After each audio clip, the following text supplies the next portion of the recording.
में रोजगार की अनेक नई संभावनाएं बनने जा रही हैं। साथियों, 30 लाख सरकारी पोस्ट से नौकरियां हैं। 30 लाख नरेंद्र मोदी जी ने उनको खाली रखा अपने जो 20-25 मित्र हैं उनकी मदद करने के लिए। भाजपा का संकल्प भारत को दुनिया के हर उभरते हुए सेक्टर्स का ग्लोबल हब बनाने का है। ये जो ओवर कॉन्फिडेंट है ना, ये लोग सारा ओवर कॉन्फिडेंस निकल जाएगा इस चुनाव में। बताइए, दिल पे हाथ रख के बताइए कि गरीबी खत्म हुई है, गरीबी कम हुआ या बढ़ा है। नमस्कार, मैं रवीश कुमार। बीजेपी का मैनिफेस्टो आ गया है। इसे पढ़कर युवा मतदाताओं को तय करना होगा कि नौकरी आज चाहिए या 2047 का विकसित भारत चाहिए।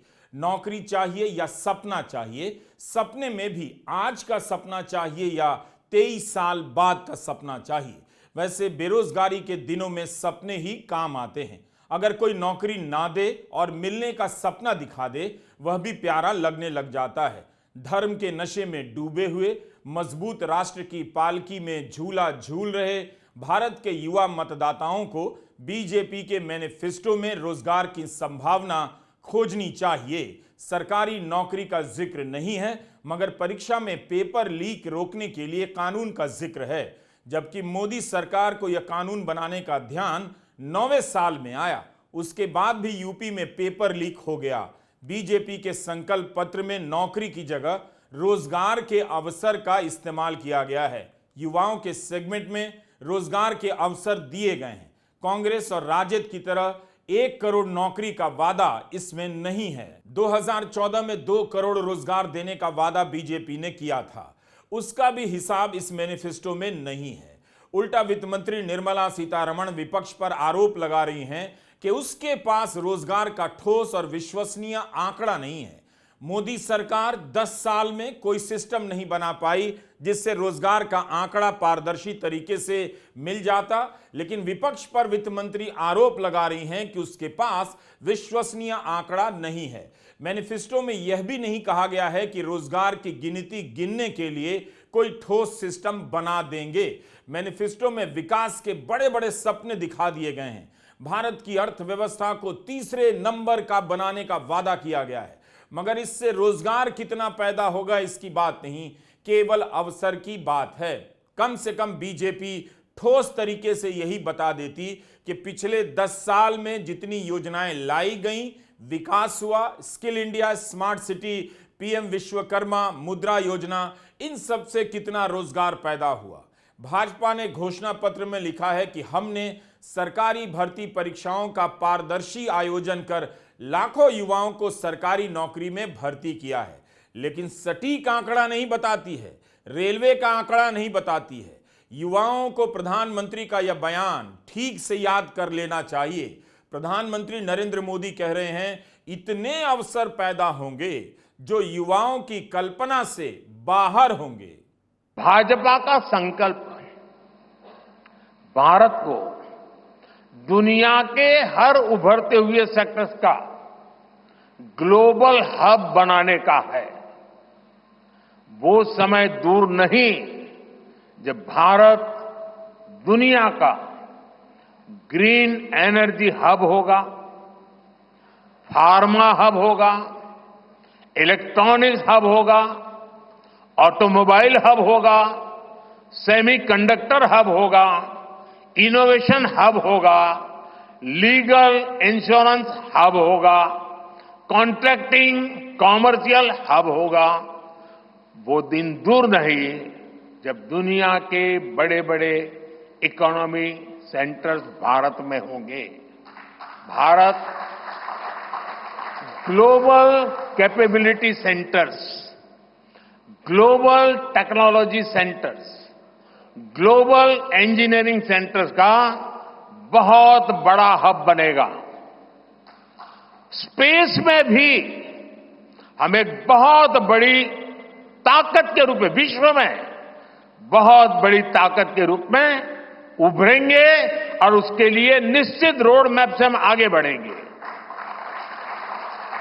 और ये भारत के यूथ के लिए इतनी सारी अपॉर्चुनिटीज लेकर आएगा जिसकी उन्होंने शायद कल्पना भी नहीं की होगी। एक नया शब्द आ गया है, हब होगा। हब होगा, मगर रोजगार कब होगा इसका पता नहीं।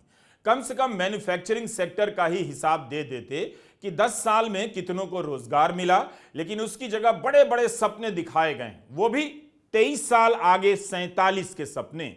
हर पार्टी का मैनिफेस्टो बता रहा है कि उसने किसी समस्या को आज के हिसाब से किस तरह महसूस किया है, उसका समाधान क्या होना चाहिए।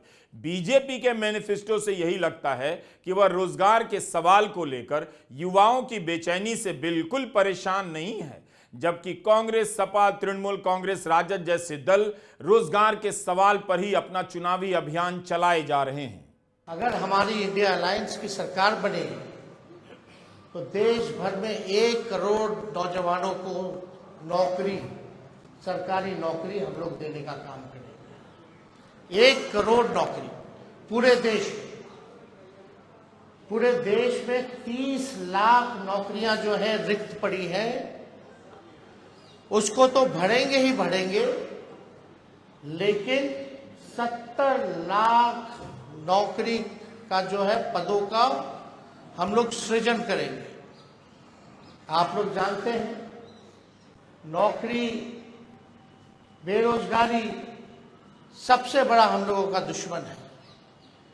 आज भाजपा के लोग इस पे कोई चर्चा नहीं करते। 2 करोड़ हर साल उन्होंने नौकरी का वादा किया था, लेकिन हम लोग सच्चे लोग हैं, जो कहते हैं वो करके दिखाते हैं। तो पूरे देश भर में 1 करोड़ लोगों को हम लोग जो है सरकारी नौकरी देने का काम करेंगे। आज हिंदुस्तान की सरकार के पास 30 लाख सरकारी वैकेंसीज हैं, खाली पोस्ट पड़ी हुई है 30 लाख खाली। नरेंद्र मोदी जी और उनकी सरकार ये 30 लाख पोस्ट आपको नहीं देती, आपसे कॉन्ट्रैक्ट लेबर करवाती है, आपको कॉन्ट्रैक्ट से काम करवाते हैं और फिर आपको उठा के बाहर फेंक देते हैं। परमानेंट नौकरी आपको नहीं देते हैं। तो हमारा पहला कदम, ये जो 30 लाख नौकरियां हैं, सरकारी नौकरियां हैं, जैसे ही हमारी सरकार बनेगी ये नौकरियां हम आपके हवाले कर देंगे, आपको दे देंगे। भारत में मोदी राज में रोजगार की क्या हालत हुई है, कितनी कम सैलरी की नौकरियां यहां पैदा हुई हैं, आप ठीक से जानते हैं। गोदी मीडिया इतनी बारीकी से आपको नहीं बताएगा। उसका प्रोजेक्ट ही है कि बेरोजगार भारत को मूर्ख बनाए रखना है, ताकि उसे सही गलत का पता ना चले। रोजगार को लेकर हाल में तमाम रिपोर्ट आई हैं। dataforindia.com पर अभिषेक वाघमरे की रिपोर्ट से पता चलता है कि चीन में 55% लोग सैलरी वाली नौकरी करते हैं, भारत में मात्र 20% ही ऐसी नौकरी करते हैं। श्रीलंका में भी 58% सैलरी वाली नौकरी करते हैं। अमेरिका में 90% से अधिक सैलरी वाली नौकरी करते हैं। सैलरी वाली नौकरी में ऐसी नौकरियां होती हैं जिनमें नियमित रूप से हर महीने वेतन मिलता है। ज्यादातर ऐसी नौकरियां मैन्युफैक्चरिंग, स्वास्थ्य, व्यापार, टेक्नोलॉजी और शिक्षा के क्षेत्र में होती हैं। अभिषेक लिखते हैं कि सैलरी वाली नौकरियां एक समान नहीं होती। भारत में सैलरी जॉब करने वालों में से केवल 42% के पास लिखित कॉन्ट्रैक्ट है। 53% को ही पेड लीव मिलती है, यानी छुट्टी के समय भी वेतन मिलता है। बाकी को यह सुविधा नहीं है, छुट्टी लेने पर वेतन कट जाता है। सामाजिक सुरक्षा के मामले में भी यही हालत है।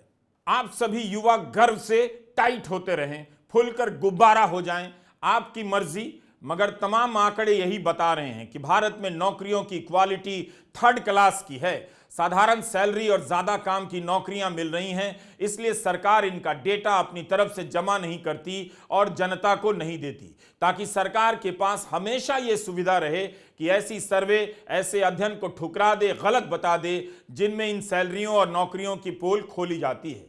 मगर सही आंकड़ा क्या है, सरकार कभी नहीं बताती। वाघमरे की ही रिपोर्ट है कि 58 करोड़ लोग भारत में कार्यबल का हिस्सा हैं, अंग्रेजी में वर्कफोर्स कहते हैं। इसमें से 56 करोड़ किसी प्रकार का काम कर रहे हैं, 2 करोड़ लोग बेरोजगार हैं।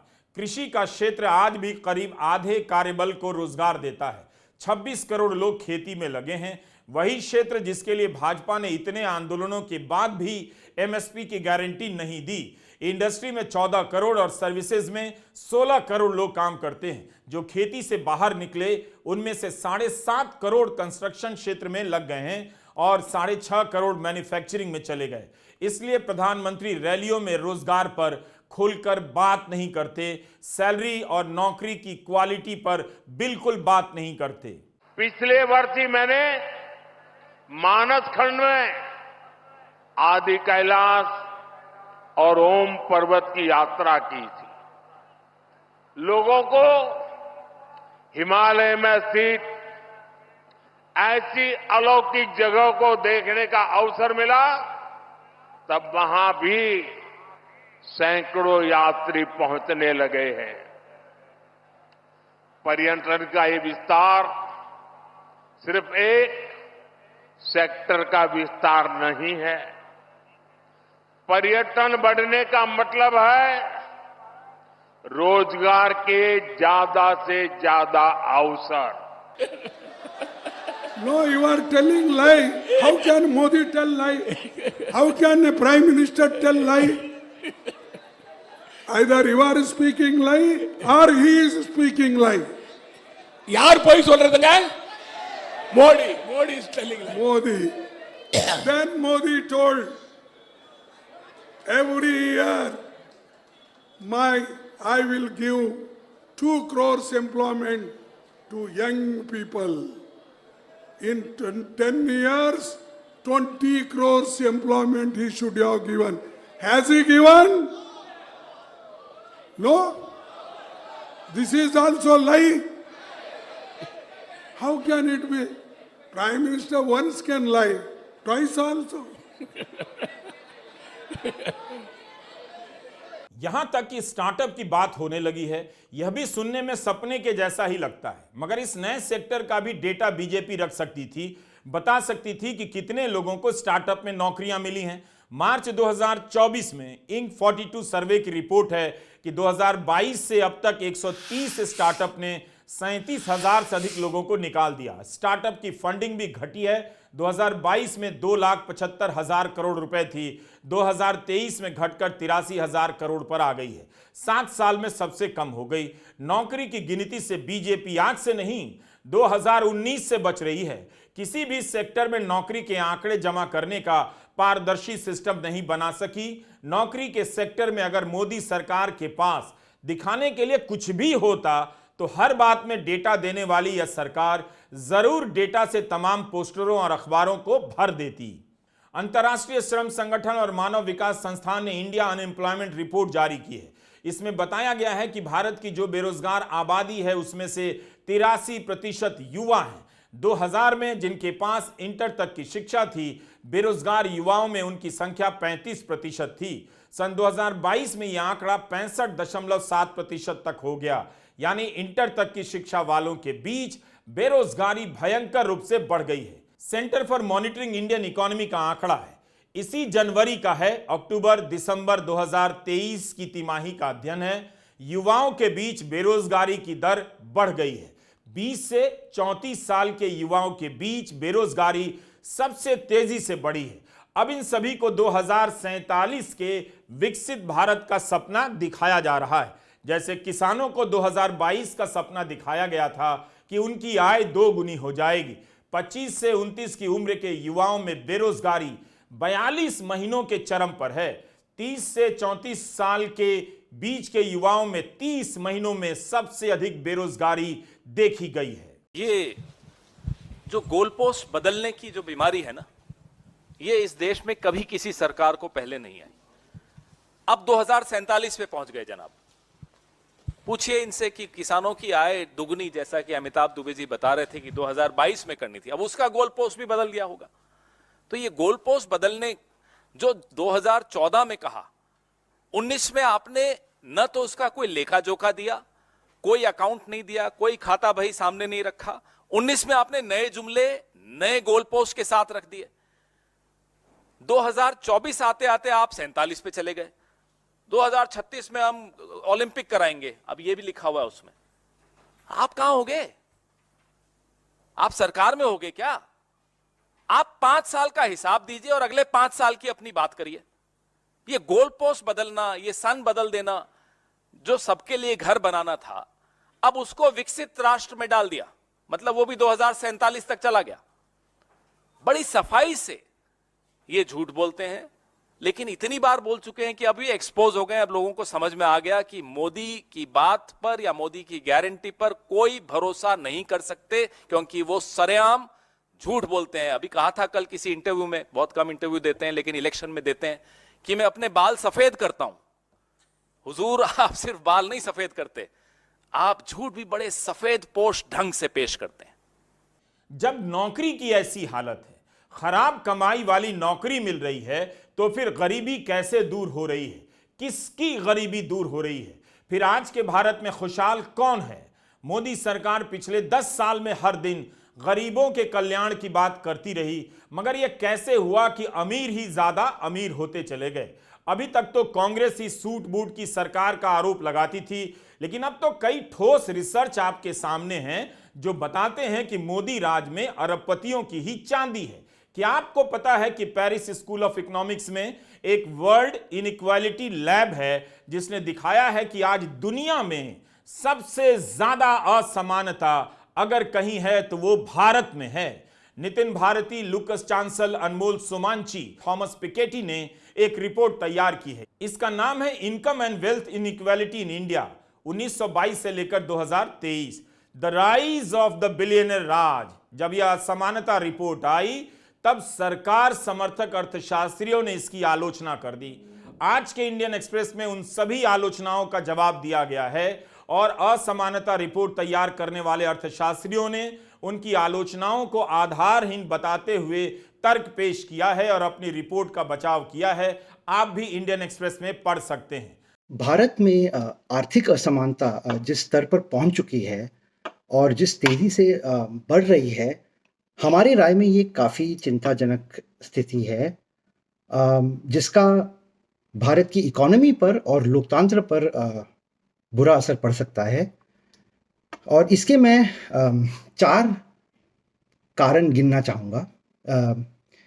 पहला तो ये है कि ऐसे अधिक आर्थिक असमानता के चलते एक चिंता ये है कि जो निचला 90% आबादी है, उनके खरीदारी की क्षमता ज़्यादा नहीं बढ़ेगी और फिर इसका बुरा असर हमारे घरेलू मांग पर पड़ेगा जो दबा हुआ रहेगा। तो फिर हमारा जो मीडियम और लॉन्ग टर्म जो इकोनॉमिक ग्रोथ है उस पर भी बुरा असर पड़ सकता है। तो पहली बात यह है कि ऐसी आर्थिक असमानता हमारे आर्थिक ग्रोथ पर भी बुरा प्रभाव डाल सकती है। दूसरी बात यह है कि अगर बहुत ज़्यादा राष्ट्रीय आय और धन कुछ ही हाथों में इकट्ठा हो जाए तो फिर वो कुछ ही अमीर और धनी लोगों का सरकार और समाज पर बहुत ज़्यादा प्रभाव पड़ने लगता है और फिर जो बाकी के लोग हैं उनके राय और मांगों को ज़्यादातर नज़रअंदाज किया जाता है। और एक लोकतंत्र में ये तो एक चिंताजनक स्थिति है।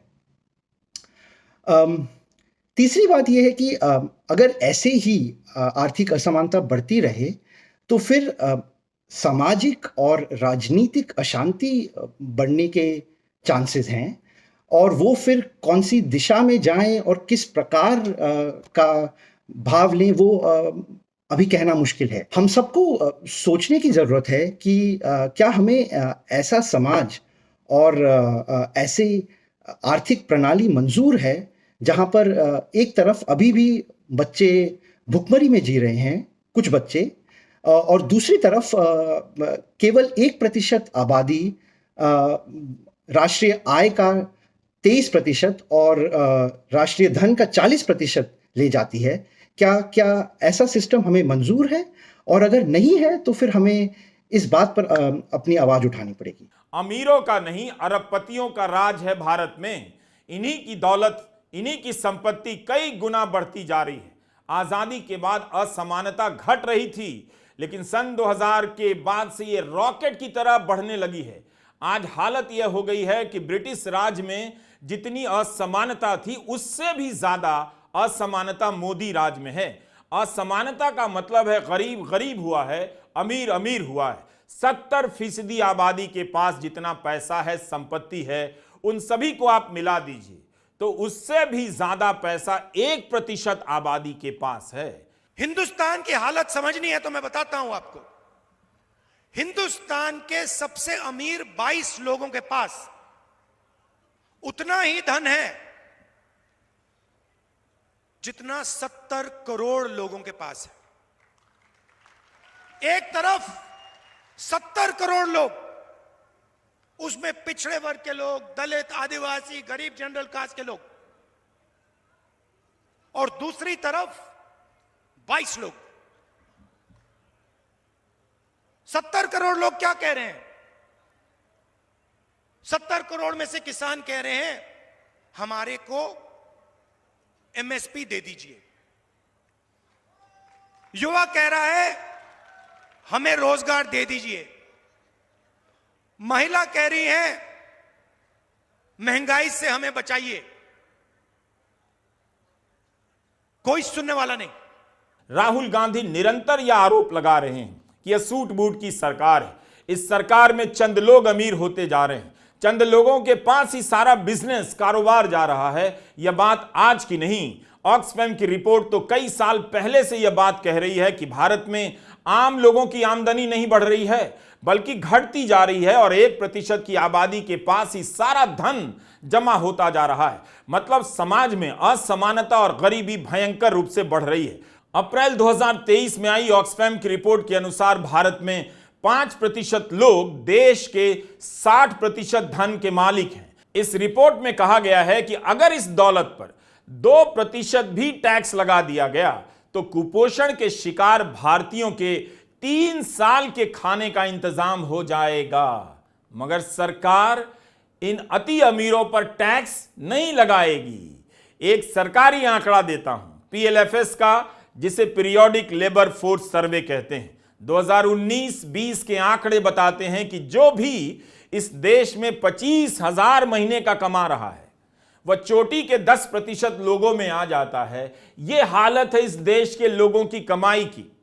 आम आदमी की आर्थिक शक्ति चौपट है और भारत को तीसरी बड़ी अर्थव्यवस्था बनने का सपना बेचा जा रहा है।